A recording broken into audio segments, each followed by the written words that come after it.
Halo Great Team, bersama saya Gih Gesang di Team Talk.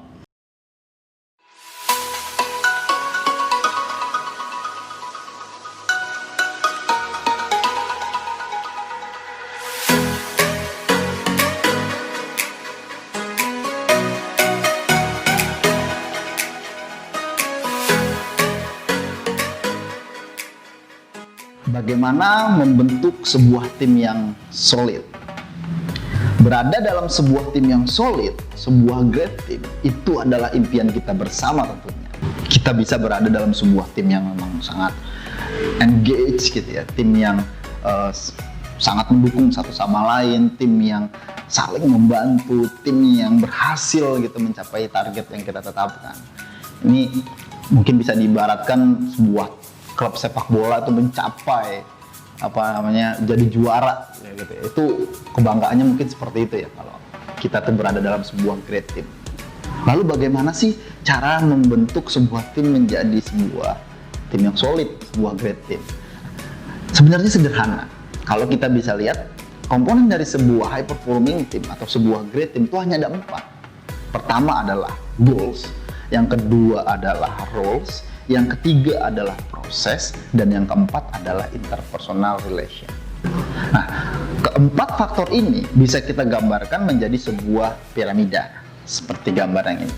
Ada goals, piramida paling atas, roles, proses, dan interpersonal relation. Nah, kalau kita ingin membuat sebuah tim kita menjadi solid, tim kita menjadi sebuah great, maka kita hanya perlu memperhatikan 4 aspek ini, 4 faktor-faktor ini. Yang pertama kita lihat adalah goals-nya dulu, tujuan. Dalam membuat sebuah tim kita harus tahu dulu nih, tim ini dibuat untuk apa. Tim ini dibuat untuk mencapai tujuan yang seperti apa. Bagaimana tujuan tersebut akan dicapai? Apa saja langkah-langkah dan strategi yang perlu dilakukan untuk mencapai tujuan tersebut. Nah, ini yang harus ada pertama kali untuk membentuk sebuah tim yang solid. Ibarat kata kita mau mencapai apa ya, kita harus tahu dulu nih mau kemana. Goals-nya yang jadi penting, tujuannya menjadi penting. Tapi tujuan tidak hanya sekedar tujuan, tapi kita juga harus mampu menurunkan tujuan tersebut menjadi sebuah strategi yang tepat, strategi yang benar-benar mendukung pencapaian tujuannya. Kenapa? Karena kalau ada tujuan tapi kita juga tidak mampu menurunkan tujuan itu secara lebih baik, maka juga tujuan itu tidak akan dibaikin sama tim kita. Kita mau dapat achieve, misalkan ya target kita penjualan naik 2 kali lipat gitu. Nah, untuk mencapai target penjualan 2 kali lipat ini make sense nggak? Apa sih yang harus dilakukan? Bagaimana caranya? Nah, itu yang kita berbicara tujuan. Itu faktor yang pertama. Nah, faktor yang kedua adalah roles atau peran dan tanggung jawab. Nah, kalau kita sudah tahu tujuan tim kita mau ke arah mana, seperti apa mencapai tujuan tersebut, maka kita harus menurunkannya menjadi peran-peran yang mendukung pencapaian tujuannya. Kita butuh peran apa aja sih? Nah, misalkan kalau kita bicara tadi contoh ya, kalau kita bicara pencapaian doubling sales gitu ya, kita mau target penjualan kita naik 2 kali lipat. Nah, dalam proses itu peran-peran apa yang perlu ada? Apakah memang perlu ada orang yang membuat sales script khusus? Apakah perlu ada yang melakukan cold calling gitu? Apakah ada yang perlu visiting? Apakah ada peran-peran yang perlu untuk mengadministrasikan data-data yang masuk? Nah, ini yang perlu jelas. Dalam tim kita perannya apa aja? Ini berkaitan erat sama strukturnya nanti, struktur dalam tim kita. Nah, kalau kita berbicara peran, ada berapa banyak peran yang kita butuhkan? Ada berapa orang? Komposisinya seperti apa nih tim kita nih? Gitu. Cukup nggak dengan misalkan kita ada 8 peran yang harus dilakukan?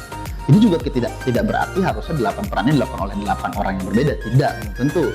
Bisa jadi 8 peran ini bisa kita gabungkan hanya butuh 4 orang misalkan. Komposisinya cuma butuh 4 orang nih, tapi dengan 8 peran yang berbeda.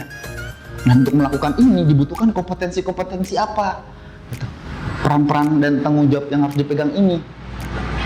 Nah, itu yang akhirnya melihat tepat nggak sih pembagian peran roles dari tim kita untuk mencapai tujuan yang kita harapkan. Ya jangan sampai kita punya bicara ya misalkan doubling sales revenue-nya gitu 2 kali lipat, tapi dalam prosesnya itu kita butuh orang atau peran yang lebih banyak tapi kita tidak menyiapkannya. Nah, ini yang jadi biasa jadi overburden ya, bebannya terlalu berat. Ini juga jadi isu juga. Penting tim kita itu dibentuk dengan peran dan tanggung jawab yang sesuai untuk mencapai tujuan yang kita harapkan. Itu segitiga yang kedua. Nah, lalu segitiga yang di bawahnya yang menopang hal tersebut adalah proses.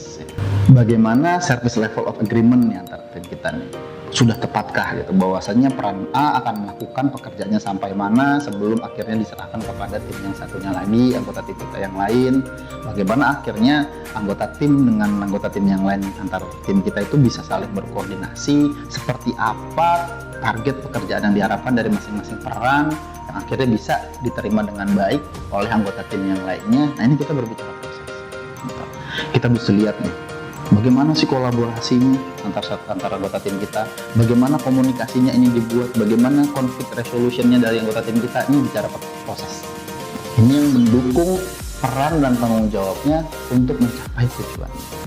Nah, lalu di bawah, landasan paling penting dalam sebuah tim itu adalah interpersonal relation.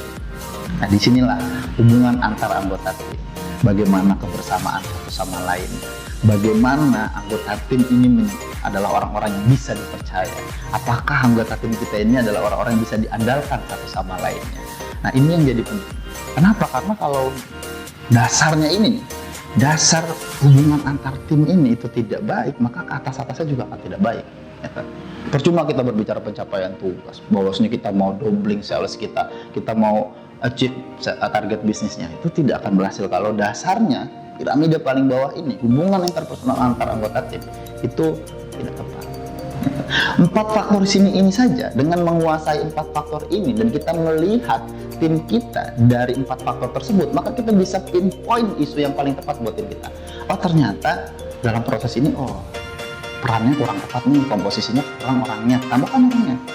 Oh, ternyata ada isu antar 1-2 orang nih, bahwasanya si A merasa tidak bisa mempercayai si B dalam anggota tim kita.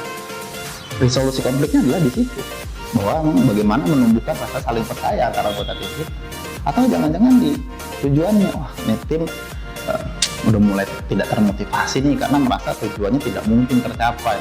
Bahwasanya tim ini akan sulit nih mencapai, nggak masuk akal nih mau mencapai target sales 2 kali lipat, tahun lalu aja berantakan. Nah, ini juga bisa jadi yang harus direview adalah tujuannya. Kenapa? Karena dengan adanya tujuan tadi, sense of goals tadi, itu tim akan lebih termotivasi, berkomitmen untuk mencapai tujuannya.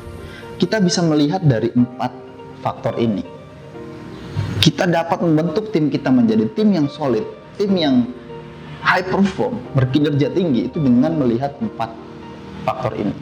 Kita harus merumuskan tujuannya dengan baik, mengkomunikasikan tujuan dengan baik, menurunkan menjadi sebuah strategi yang dapat dimaknai dan dihargai oleh anggota tim kita, membagi perannya sesuai dengan bagaimana kita harapan mencapai tujuannya, menstrukturkan proses dalam tim kita agar peran-perannya tidak saling tumpang tindih, tidak ada yang saling gontok-gontokan atau paling parah silo efek terjadi sendiri-sendiri.